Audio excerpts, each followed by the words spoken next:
Jews are colonizing this area, and it's a scary, dangerous place. What's your experience of what the people there are like? The sad reality is in the Christian community, especially in the Bible Belt, there's not a lot of thought given to Israel or the Jewish community, because there's still this undercurrent of replacement theology within the Christian community. It's a very sad thing, but there's many in the Christian community really, even though there's a continual stream of information that's been given through the media, most Christians are just they have their religious box.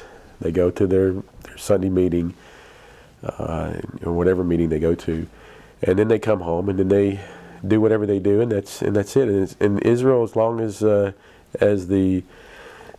nuclear bomb from Iran doesn't hit Nashville, really does not really matter to them. They don't really understand. One of the things, and I'm using obviously an extreme thing here.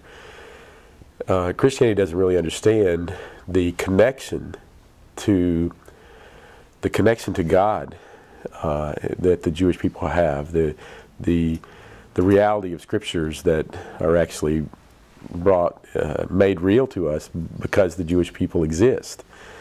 It is a very sad thing. Now there is an element of people that are really on top of it, and they listen to the media. There's a percentage, but I would say probably if you go into most of the churches in Los Angeles or most of the churches in Nashville, you probably may find maybe 20%, and I'm probably maybe on the high side, actually even knows what's going on in Israel.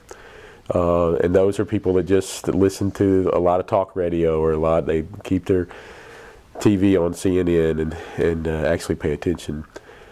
But even then, it's just a knowledge thing. It's just an information that oh, that sounds interesting.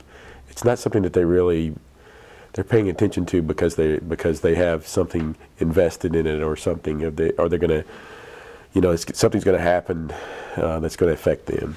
And so one of the things I think that we're trying to do as we bring people over there is that they would understand how important Israel is to us, not just to the Jewish people, but to everybody.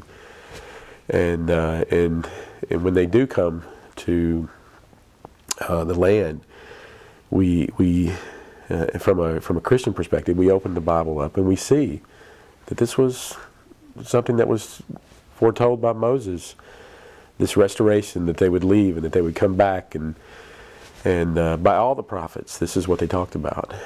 And I know that the media doesn't necessarily like to hear the religious part of things that are happening, but it is a very miraculous thing that something that is old as the books of Moses are, that Moses is speaking specifically of an exact thing that's actually happening right now. That's incredible. It gives us our faith validity. And so connecting to what the Jewish people are doing and connecting to what's happening in Israel is a key to our own faith. And that's one of the things that we're really trying to teach. That one is and the other thing is a respect for the land and a respect for the Jewish people, which we haven't done very well over the last 2,000 years. We haven't really understood it. I think that in Christianity, we've been the idea that was thrown out there. Well, for 2,000 years, well, if the Jewish people are chosen, why aren't they? Why are they being persecuted? Why don't they have their own country? Why don't they? There was this big offense that was going on for 2,000 years because it didn't look like the Jewish people were existing, but they didn't look chosen. But then all of a sudden 1948 happened, and we saw a reality of that. But that's this generation. And this is, so if it's happening in our generation, then I believe that we're accountable for recognizing it and saying God did make a choice. He did choose a people, and He did choose a land. And we have to recognize that and say, okay, we were wrong. We didn't replace the Jews.